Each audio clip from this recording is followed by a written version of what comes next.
Hey guys, it's me Samantha. Welcome back sa aking YouTube channel. So, for today's video, ito na naman ng bagong Bible study. So, bago tayo magsimula, sasabihin po ako sa inyo. Please subscribe, hit the notification bell, press the like button, and comment down below, #SG Squad. Bye-bye. Magandang hapon po sa inyong lahat. Tayo po ay nasa ika-11 na araw na po ng pag-aaral natin ng salita ng Diyos. Ang subject po natin ay growing up spiritually. Ang team natin ay baby Christian.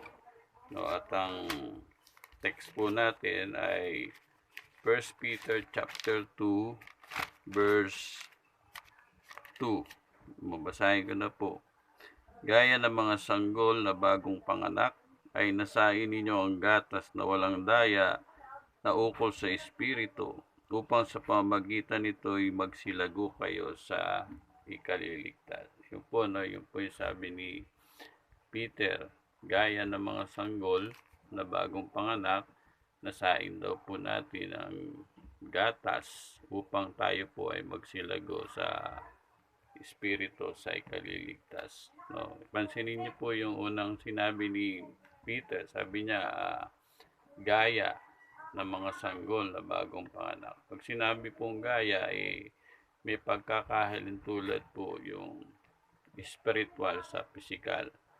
No, para maintindihan po natin yung spiritual, naghahalimbawa po si Pedro ng physical. No, gaya nga po nung sanggol physical, no? Parang ganun din po yung tayo sa spiritual, no? Gaya po nung sanggol physical, bagong panganak, sa spiritual naman po kapag tinanggap natin si Kristo o tinanggap nyo si Kristo na halimbawa ngayon nyo lang siya tinanggap, ibig sabihin ay kaka-born again nyo lang po sa Espiritu. Kaya ang tawag po ay baby Christian, no? At ang sabi po sa baby Christian ay nasain daw po yung gatas, no, na walang daya upang sa pamagitan nito'y magsilago sa ikaliligtas. No, gaya po ng isang sanggol physically ay ninanasa po niya yung gatas. Ngayon sa Biblia po sa spiritual, yung gatas ay salita ng Diyos.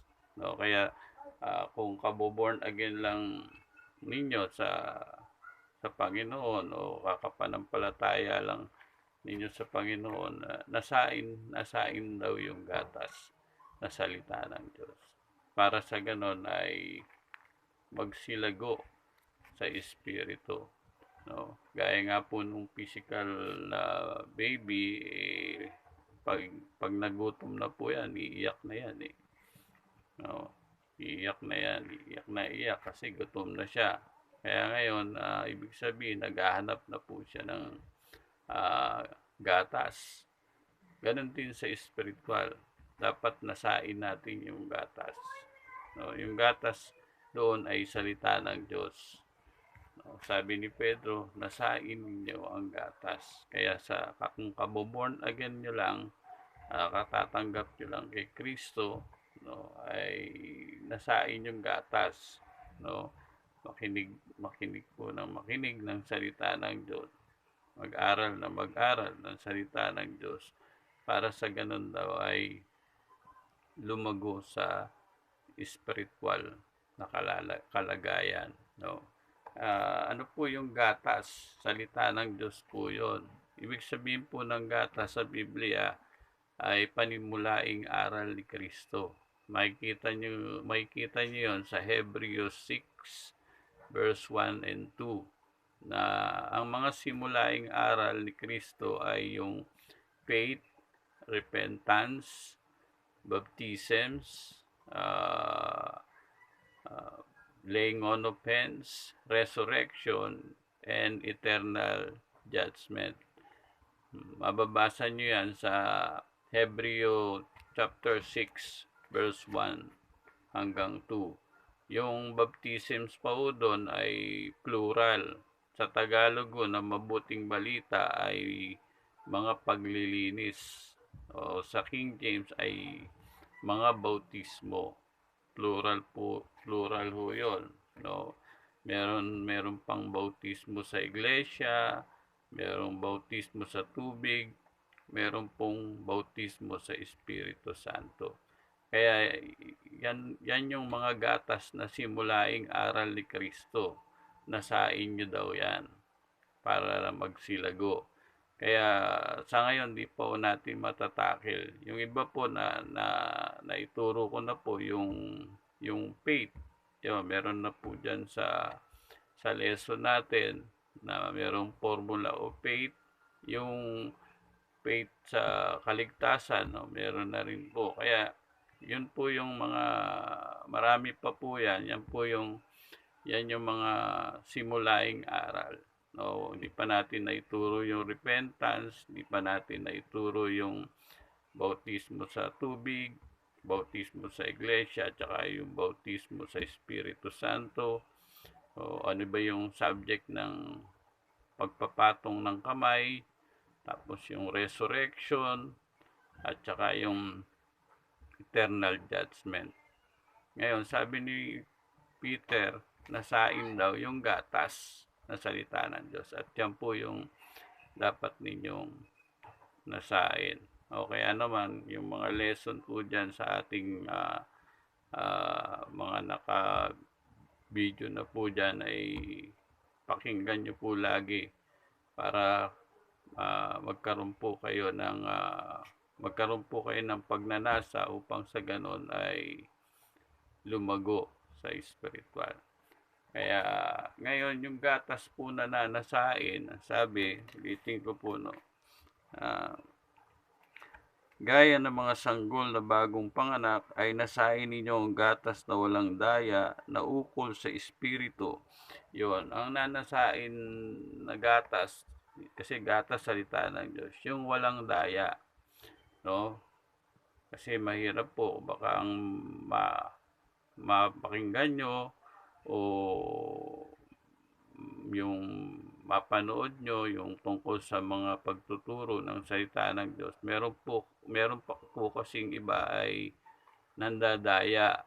Kaya bilang sanggol na bagong panganak, spiritual, ang nasain nyo yung salita ng Diyos na walang daya.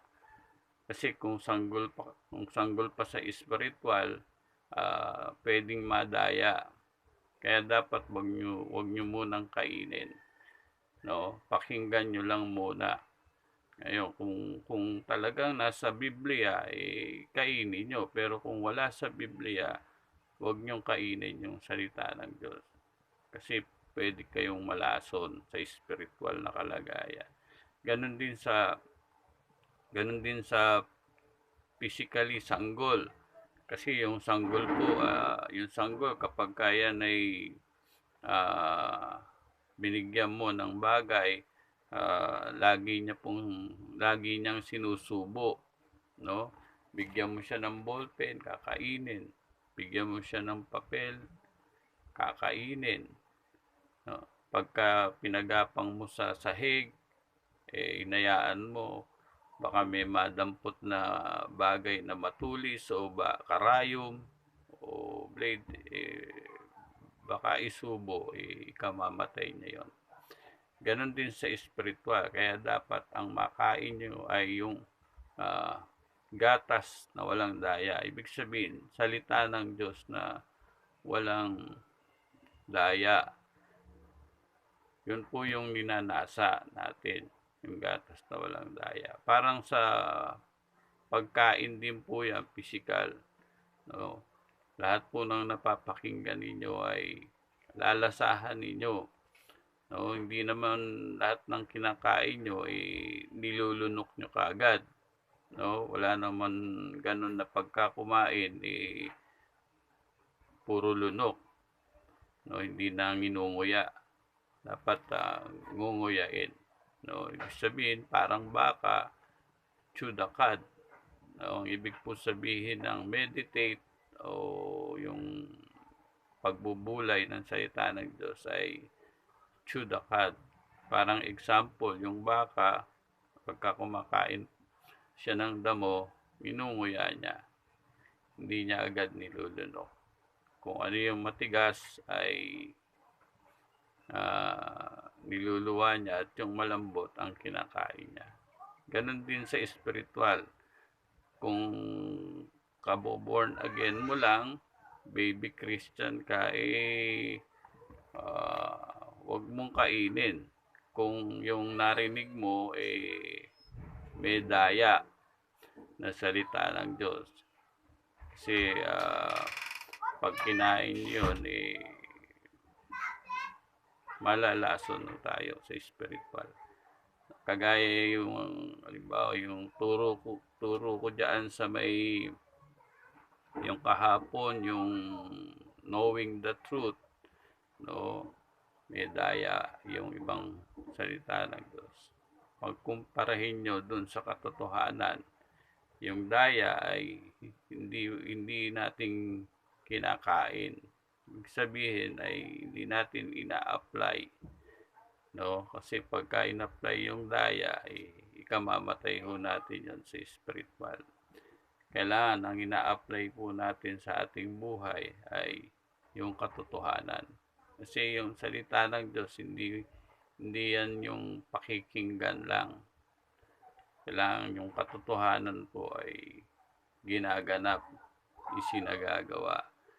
Kung nakain nyo yung medaya na salita ng Diyos, tas pinamumuhay ho ng tao yon.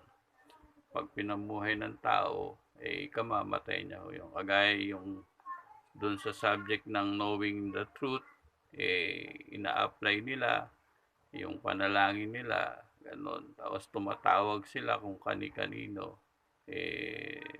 nadaya sila. Ngayon, ano po ang ibig kong sabihin?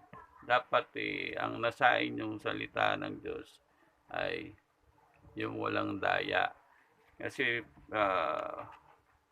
sino ba yung nangdadaya ng salita ng Diyos? Tignan po natin sa Ephesians 4:14. Ephesians 4:14. Basahin po natin. Ganito po ang nakalagay. Upang tayo'y wag nang maging mga bata pa na napapahapay dito't doon at dinadala sa magkabi-kabila ng lahat ng hangin ng aral sa pamamagitan ng daya ng mga tao sa katusuhan ayon sa mga lalang ng kamalian. Yun, ang sabi po doon ay yung salita ng Diyos ay dinadaya ng tao. O, katusuhan daw ng tao, tas kamalian ng tao. Ibig sabihin, yung salita ng Diyos, minamali nila, dinadaya nila.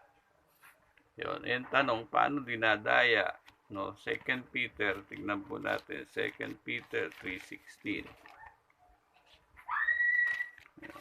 Ito po nakalagay sa 2 Peter 3:16.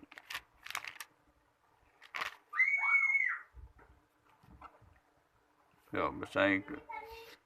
Gayon din naman sa lahat ng kanyang mga sulat na dooy sinasalita ang mga bagay na ito, na dooy may ilang bagay na mahirap unawain na sinisinsay ng mga di nakakaalam at ng mga walang tiyaga na gaya rin naman ng kanilang ginagawa sa ibang mga kasulatan sa ikapapahamak din nila. Yon, nakita po natin, sabi sinisinsay. Sa mababaw na salin po, ang ibig sabihin ay sinisinsay ay binibigyan nila ng maling pakahulugan. Diba, nagbasa sila ng isang talata na hindi naman yun yung ibig sabihin.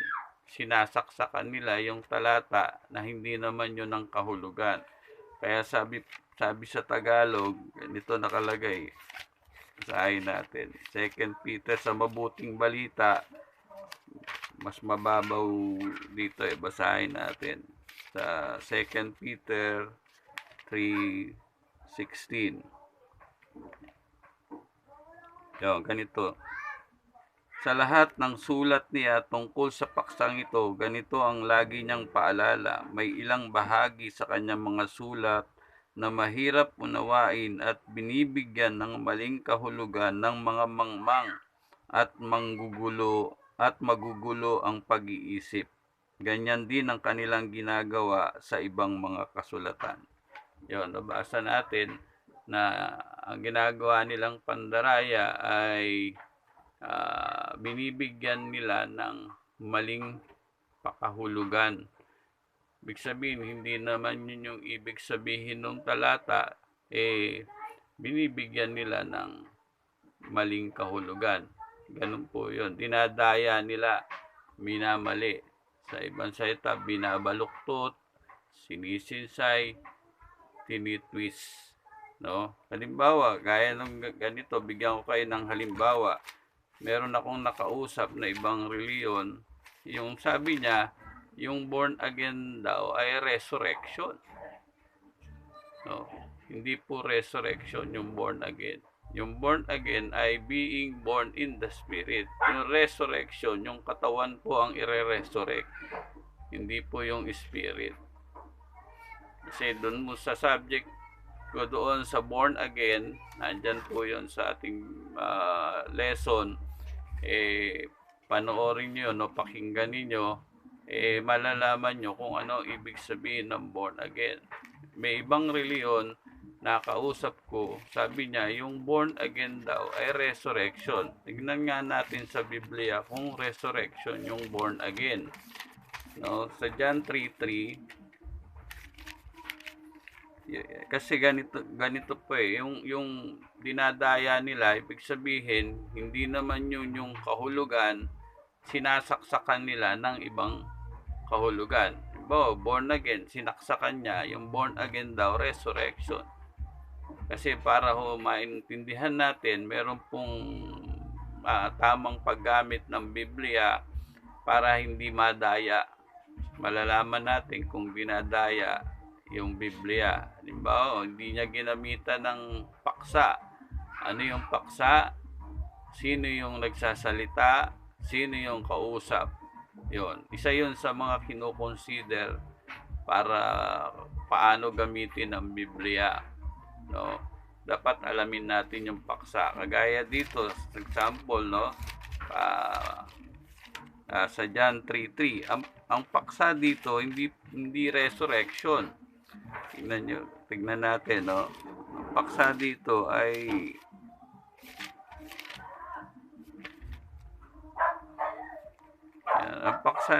ay hindi resurrection. Binanggit ni Jesus Christ yung salitang sa English born again. Sa Tagalog ay kapanganakang muli. No? Basahin natin. Sumagot si Jesus at sa kanya'y sinabi, katotohanan sinasabi ko sa iyo, maliban ng tao'y ipanganak na muli, ay hindi siya makakakita ng kaharian ng Diyos. Yan. Ang nakalagay dyan ay kapanganakang muli. Sa English ay born again. Ngayon, sabi nung nakausap ko na ibang reliyon, sabi niya yung born again ay resurrection. Wala namang subject na resurrection dyan. Basahin nyo ang chapter 3 ng John mula hanggang 1 hanggang 7. Chapter 1 hanggang 7. Pwede nyo pang ituloy. Ngayon, malalaman nyo kung may subject ng resurrection dyan. Kasi yung subject ko ay kaya sa pag-aaral ng Biblia, para hindi madaya, ay kailangan ko ninyo yung subject. Ang subject dito ay born again. Ang kausap, ang nagsasalita, si Jesus Christ. Ang kausap, Paraseo, ang pangalan, Nicodemo. Ngayon, paano nating malalamang para sa lahat to?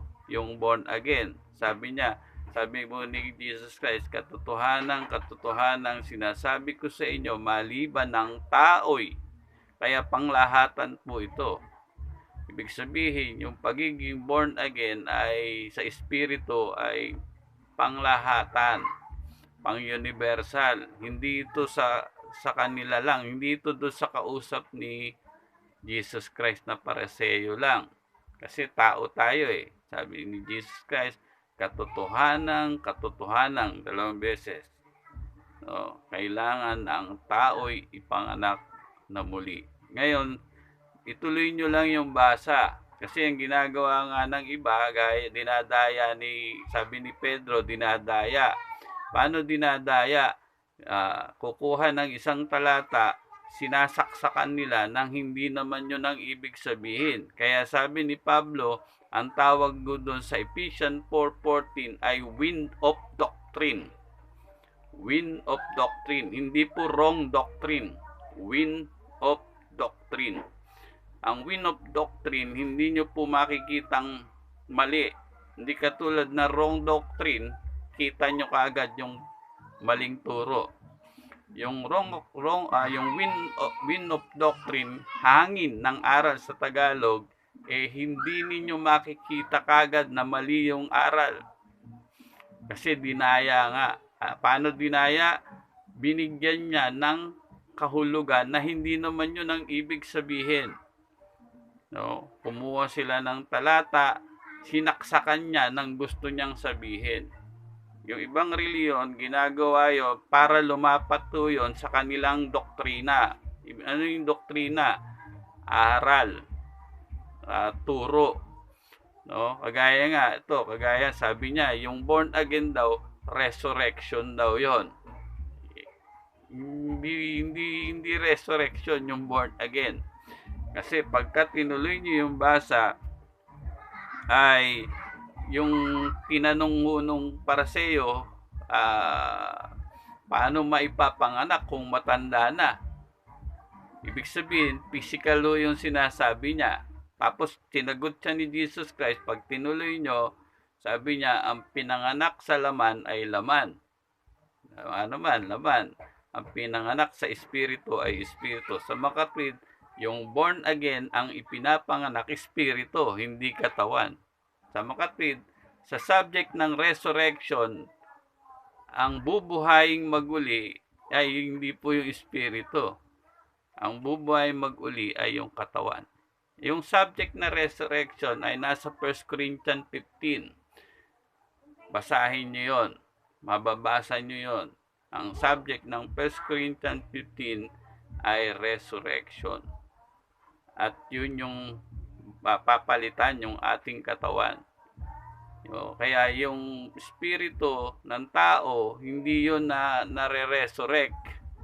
No? Mabubuhay yun. Kasi nga, pagka patay yung espiritu, hiwalay sa Diyos, kailangan talagang ma-born again. Kasi nga, patay ang espiritu dahil sa kasalanan, kailangan ma-born again. Pero ito, hindi naman naboborn again eh. Kaya nga pagdating ni Kristo, papalitan nga ito eh. Ang katawan, hindi naboborn again. Yung body, hindi. Papalitan ito pagdating ni Kristo. Ngayon, anong ibig sabihin? Yun, dinadaya nila. Ngayon, dahil sanggol ka sa Christian ka, baby Christian ka, napakinggan mo yon. Hindi mo ngayon muna nilasahan. Kinain mo. Kinain na ng espiritu mo. Kinain na ng puso mo. Ngayon, i-apply mo yun, malalason ka. Ganon. Kaya pag sanggol, kagaya po nito, nakikinig kayo, no? Tignan nyo kung dinadaya ko rin yung salita ng Diyos. Makinig kayo. Hindi yung talagang pinakikinggan lang ninyo, kundi lalasahan ninyo. Kumbaga sa pagkain, nilalasahan mo bago mo nguyain. Bago mo lunukin. Nguyain mo muna, tapos saka mo lunukin. Yon. Ganin din sa spiritual. Pag nakikinig kayo, pakinggan yung maigi. Ngayon, pagka napakinggan yung maigi at talagang nasa salita ng Diyos, kainin ninyo. no? Kasi yung subject dito ay hindi resurrection. Ganun ang pag-aaral, paggamit ng Biblia. Sabi po ni Pablo, 2 Timothy 2:15, pagsikapan niyong humarap ng subok sa Diyos, manggagawang walang anumang ikahihiya na gumagamit na salita ng Diyos. Sino daw yung manggagawang nakakahiya? Yung di raw marunong gumamit ng Biblia o ng salita ng Diyos. Kasi nga dinadaya nila. Sinasaksakan nila nang hindi naman yun ang ibig sabihin. No. Halimbawa, ito pa, pagka daw sabi, para ka raw makapasok sa buhay na walang hanggan, ibigay mo raw yung yaman mo. Kung narinig mo yon, baby Christian ka, narinig mo yon, kung mayaman ka, no, pinagbili mo, sabi, pagbili mo yung tinatangkilik, nabasa nyo doon at napakinggan nyo sa isang mga ngaral, sabi, pagbili ninyo ang lahat ng inyong tinatangkilik para makapasok kayo sa buhay na walang hanggan, nakalagay sa salita ng Diyos yun. Baby Christian ka, narinig mo yon. Ang ginawa mo, mayaman ka, pinagbili mo nga lahat. Ngayon, nung napagbili mo at napamigay mo sa dukha o naibigay mo sa mga ngaral, humirap ka. No? Kung bawa dati ka lang naglalako ng paninda o dati kang nagtitinda ng isda, sa pagtitinda mo ng isda, yumamang ka, lumaki negosyo mo, narinig mo ngayon, sabi doon ng mga ngaral, sabi sa Biblia, no, para makapasok sa buhay na walang hanggan, ipagbili nyo ang lahat ng inyong tinatangkilik at ipamigay sa dukha. Ginawa mo yon, di naghirap ka, balik ka sa hirap. Ano pong ibig ko sabihin? Pag nagbasa ho ng Biblia, minsan dinadaya ho nung mga bumabasa. Sinasaksakan nila na hindi naman yun ang ibig sabihin. Anong ibig sabihin nung ipagbili mo ang iyong tinatangkilik at ipamigay sa mga dukha?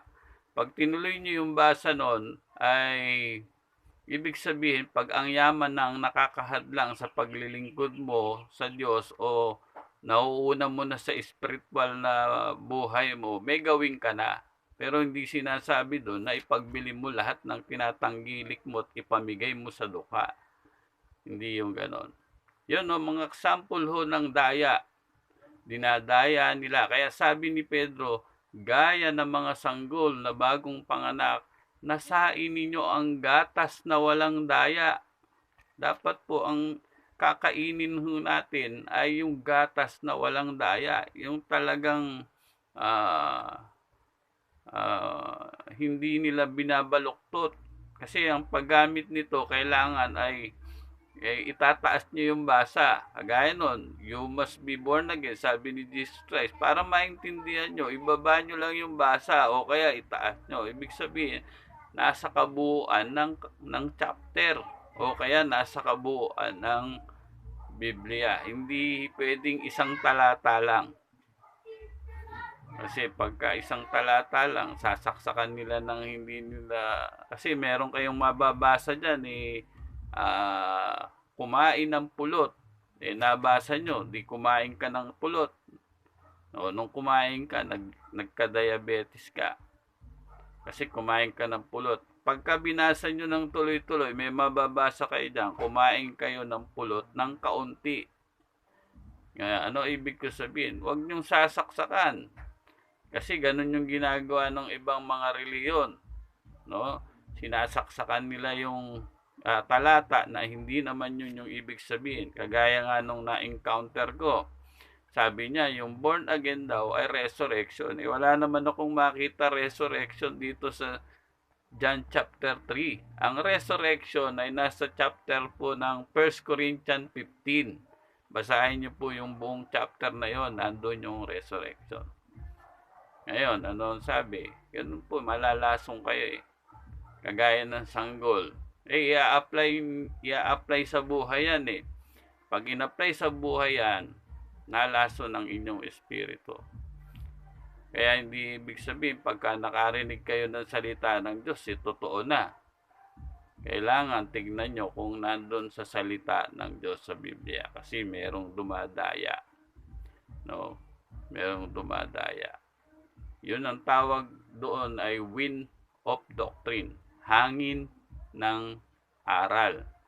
No? Binabaluktot, ginagamitan ng isang talata na hindi naman yun ang ibig sabihin. Sasaksakan na lang niya kung ano yung gusto niyang sabihin doon sa talata. Kaya may warning sa mga sanggol spiritually. No? Sabi ni Pedro, gaya ng mga sanggol na bagong panganak, ay nasain ninyo ay yung gatas na walang daya. Kaya ang nasain ninyo yung gatas na walang daya. Kagaya yun, no, may nakausap din ako, sabi niya, laos na raw yung born again. Ang nagsalita dito sa John 3:3, si Jesus Christ. Sabi niya, katotohanang sinasabi ko sa iyo. Sabi niya, kailangan ng tao ay maipanganak na muli. Paano malalaos yan? Hindi ko malalaos yan. Sabi naman ng iba nun, bagong uso. Hindi, matagal na po ito. Yung salitang born again ay matagal na. 2,000 taon nang nakakaraan.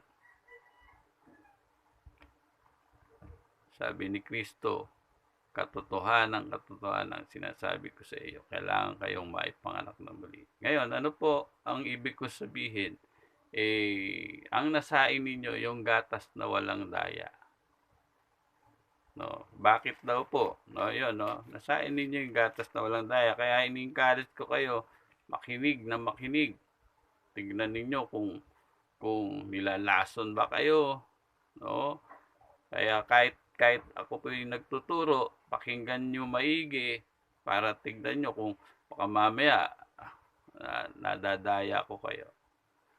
No?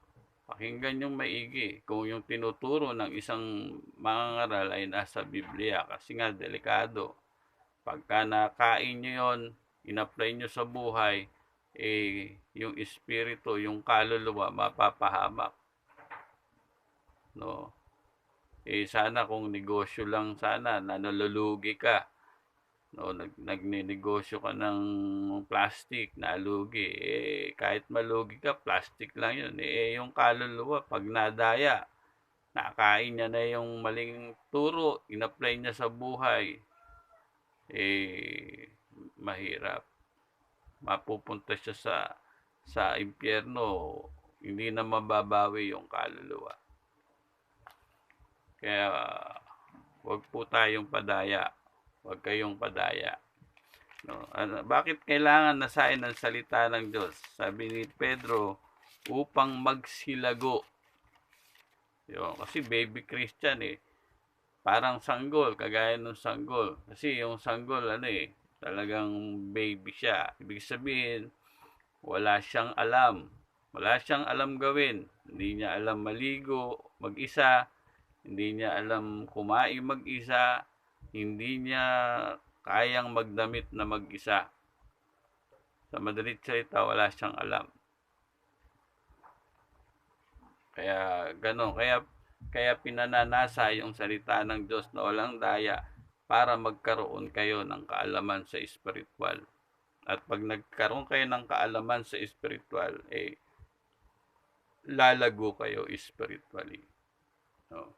Gaya nung sanggol, pagka gumagatas siya ng gumagatas, bumibilis yung paglaki niya. Hindi po siya nababansot. Ganon din sa ating spiritual na kalagayan.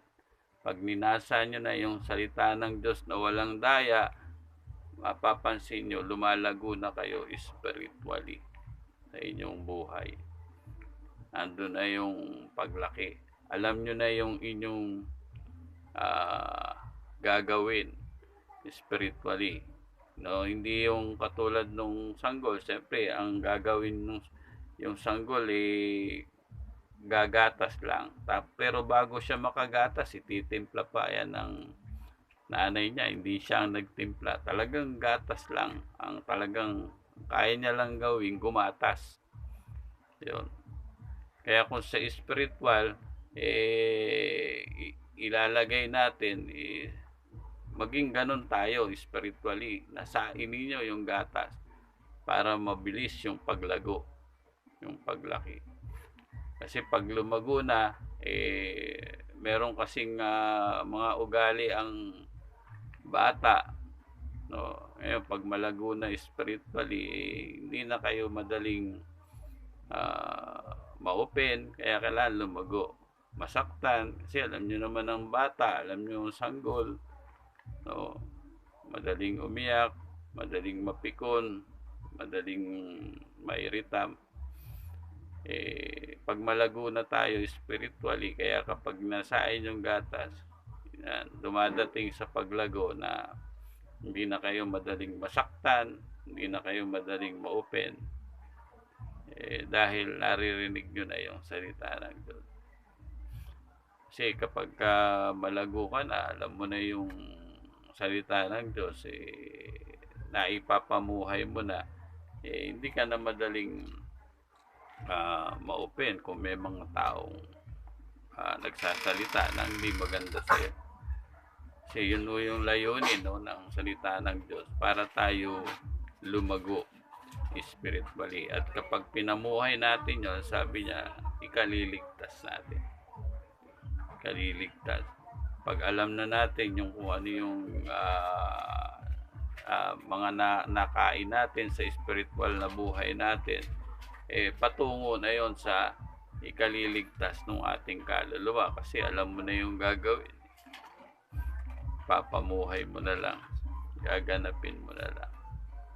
Pag naganap po natin yon, sabi niya, upang magsilago kayo sa ikaliligtas. No, ikaliligtas ng kaluluwa. Kaya iwasan yung kumain ng daya.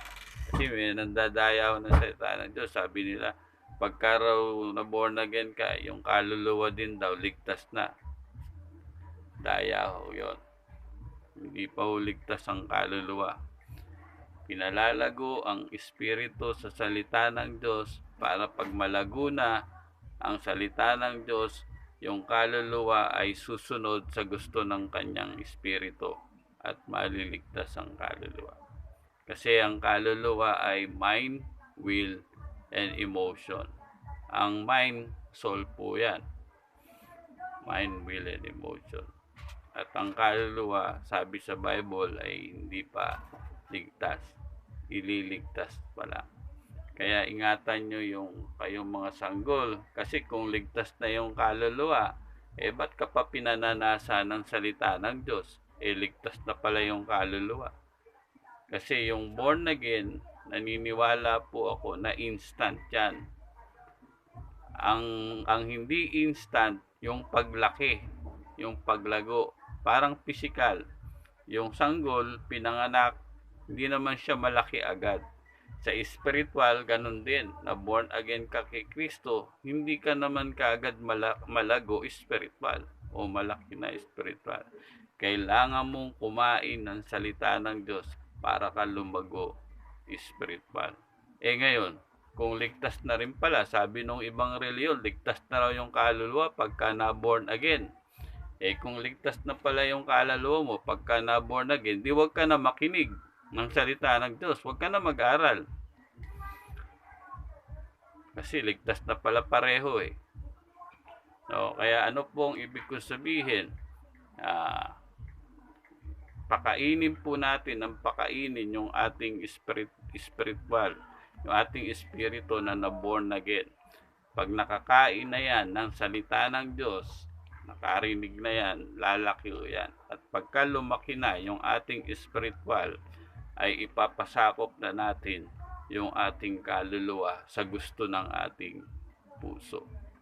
Parang ganito, di ba? Yung pag-ibig nasa puso, yung pagpapatawad nasa puso. Yung isip mo ayaw magpatawad Kasi sabi nung isip mo, naiisip mo, ganito ginawa sa akin yan ganito ginawa, sinaktan ako niyan, nilait ako niyan. Ngayon, sino po susundin nyo? Yung isip ninyo o yung puso ninyo? Sabi ng Bible, ipilit ang pag-ibig. Sabi ng Bible, magpatawaran kayo sa isa't isa, gaya ng pagpapatawad sa inyo ni Kristo. Paano tayo pinatawad ni Kristo? Nagpapatawad na lumilimot. Hindi po nagpatawad lang ha. Sabi ng iba, pinatawad na daw niya pero hindi raw niya makalimutan yung ginawa. Tingnan nyo, naiisip niya. Kaya hindi ho ako naniniwala pagka na born again, ligtas na kaluluwa. Di ba po? Naliligtas ang kaluluwa pag sumusunod siya sa na born again na espiritu. Kaya nasain ninyo yung gatas na walang daya. No? Daya ho yun. Sabi nila, pag na born again espiritu, ligtas na raw kaluluwa. No, papakita ko sa inyo yung talata na hindi paligtas ang kaluluwa sa susunod po ng mga pag-aaral natin. Kaya sabi nung iba, pagka na-born again daw, pati nga yung iba, laman naman ang nagkakasala, hindi naman espiritu Ay, ingatan niyo po yung mga turong ganyan. Sabi niya, laman lang naman nagkakasala, kahit manigarilyo ka, maglasing ka, lagi niyong tandaan, ang kasalanan ay spiritual, hindi po yan laman. Kailangan linisin ang espiritu at katawan. Kaya ano ibig sabihin? Kaya ako nga po, baby Christian. Baka kung ano-ano yung nakakain nyo. Tapos nilulunok nyo na. Nakain nyo. Total, ligtas na ako Kahit anong gawin ko, pwede. Kahit magbisyo ako, uminom ako, maglasing ako, katawan ko lang naman ang nagkakasala, hindi espiritu ko. Ingat kayo sa mga kinakain ninyo. Baka madaya po. Madaya po tayo. No. May mga verse po na kailangan linisin ang espiritu at katawan. Kailangan malinis. Kaya pag-aaralan po natin yan sa mga susunod. Kaya ngayon, inano ko lang pinunto, yung baby Christian, ingat kayo sa inyong mga kinakain. Dapat ang nanasain ninyo ay yung gatas na walang daya. Alam ko, naiintindihan nyo. Maraming salamat po at sa susunod pong muli, purihin po ang Diyos at ating Panginoong Jesucristo.